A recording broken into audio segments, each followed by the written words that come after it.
My twin brother Sam. I didn't know it was a contest. We were Jordan for 23 years. So we would. I met Jordan on a cold winter afternoon in 1988 at the Camp Sequoia Father and Son luncheon. After the lunch, I immediately forgot it. It wasn't until the end of June that we were loading onto the bus to go to camp that Jordan's mom came to us, reminded me of who they were, and forced us to sit together because apparently we like to draw. We spent the next 2 hours looking at each other's sketchbooks. I was so scarred, I never drew again. I will contend to this day, you take away the awkwardness, the telescope eyeglasses with the croquis, the ridiculous hat collection, the 5,000 cassette singles, and the craziest hair on a white guy I've ever seen.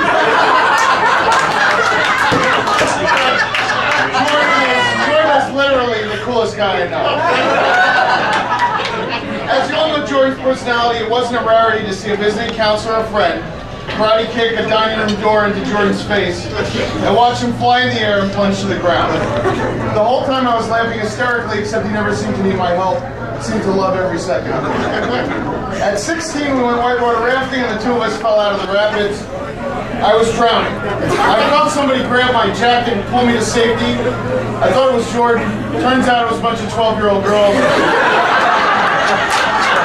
Jordan was sitting right next to me, gasping for air. We looked at each other, we hugged. Could not believe we were saved by a bunch of 12-year-old girls. We were stuck with each other on the Camp Sequoia basketball team because apparently we were both prone to foul trouble and we were shaped like wet sand in a plastic bag. So that's interchangeable on a Jewish camp basketball team. As we got older, the legendary stories of 5L. If anybody does this, kill yourself. We went to watch him play basketball at Lawrence Woodbury Academy. He was the start for the injured Kareem Shabazz. This was his big chance to play center. Sam and I and a bunch of guys piled into a car. We were 30 seconds late to the game. He sprained his ankle and sat the rest of the time on the sidelines. He missed a tip-off. He never played a second. Jess, I don't envy his love of fantasy football. I'm sorry. It is god-awful. Fantasy sports in general.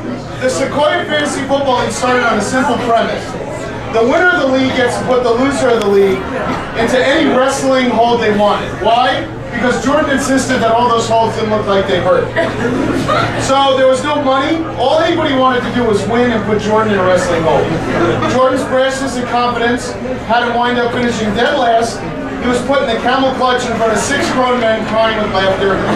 That was worth the 23 years I've known him. And he did it with dignity. After all the nonsense, and that's all I can call it, Jordan is the most loyal friend I've ever had. He and I have been through all that life has thrown at us.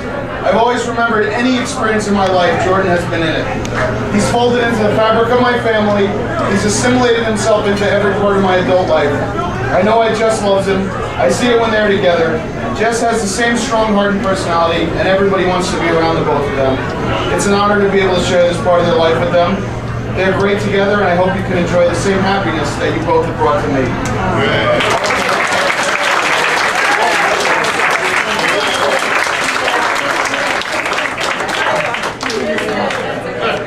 I'm the younger twin, so I go second.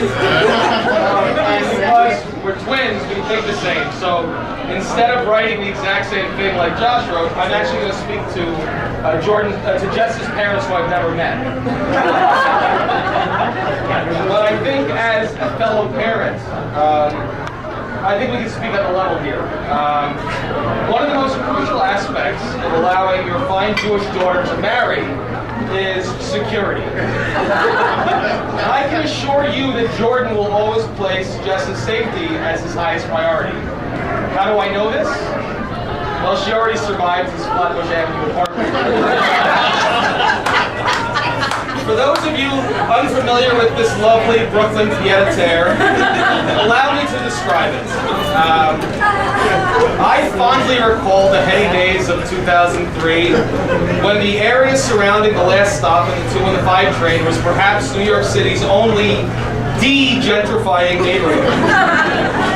The anchor of the village was a Caribbean buffet named, affectionately, For Goodness Steak.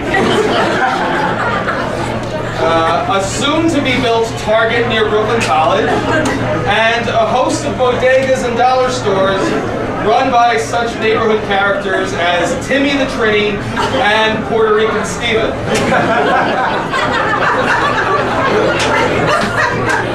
When the opportunity to move availed itself, perhaps Jordan, who as you all know is an aficionado of table games, took the real estate moniker WSOP to mean World Series of Poker. It actually means way south of Prospect Park. Regardless, a triumphant yeshiva boy named Jordan Feidelson was bringing kosher back to East New York, while the rest of the tribe was moving west to Midwood and Ocean Parkway. Armed with his George Foreman grill, 26 pounds of frozen Costco boneless, skinless chicken breast, and several cases of Mick Ultra, which for those of you who don't know is the low-carb beer, Jordan moved in. Coincidentally, at the time, I was working for a corrupt Trinidadian city councilman with an office on Flatbush Avenue across from Jordan's apartment building. The gentleman was also the local podiatrist. And in the years that followed, two of his staff members went to prison in the infamous 2008 City Council slush fund, of which I was not one of them. Jordan called me and told me the name of the building, knowing my familiarity with New York City's up-and-coming minority districts. And upon hearing the location, my immediate reaction was, wow, there sure are a lot of voters in there. Jordan's friends, included myself, made several sojourns to the oasis that was this high-floor, two-bedroom with a full dining room bachelor pad. Allow me to describe it. Anybody read fantasy novels? We always traveled in large group by dawn's first light. Should we have the unfortunate circumstance of still being in the apartment when the sun set,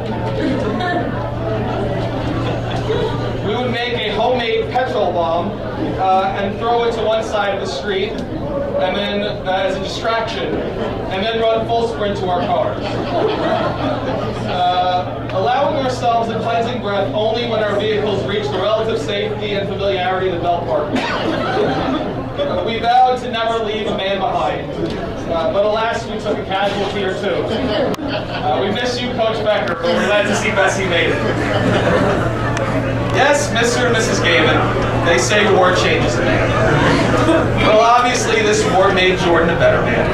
And as I've watched him emerge from his bunker in Allied Murray Hill over the last several years, I know that Jess will always be sheltered and secure. And for this reason, I have no problem toasting and blessing their union. So I say l'chaim to